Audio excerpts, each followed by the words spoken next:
Wow, that's exceptional, particularly given that you told me just a few minutes ago in our earlier round that you weren't aware of the many comments that I read to you then, one after another, after another, after another, when you hired her for this job. So clearly you didn't do your due diligence, and now you're telling me that you're not concerned about her, frankly, outrageous and vitriolic statements that are partisan in the extreme. Because I can't believe I'm hearing this. Let me share with you something. She was hired by the Department of Homeland Security. You said that you're responsible for that. I am the Secretary of Homeland Indeed. Security. And therefore I bear responsibility. Indeed. Why don't you fire her?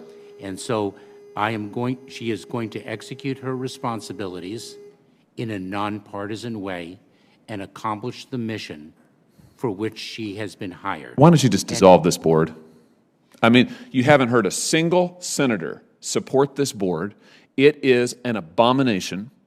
It is unconstitutional. And frankly, it is embarrassing. And the fact that you've chosen this person to lead it is appalling. Why don't you just dissolve it? Senator, this board, this working group provides a very important function. No, it doesn't.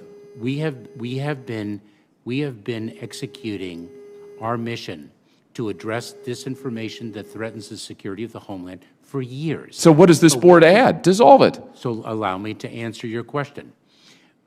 We have lacked sufficient guardrails, policies, and standards to guide that work, to ensure that that work, which has been done for nearly 10 years, is done in a way that does not infringe on people's right of free speech, right of privacy, rights and civil liberties.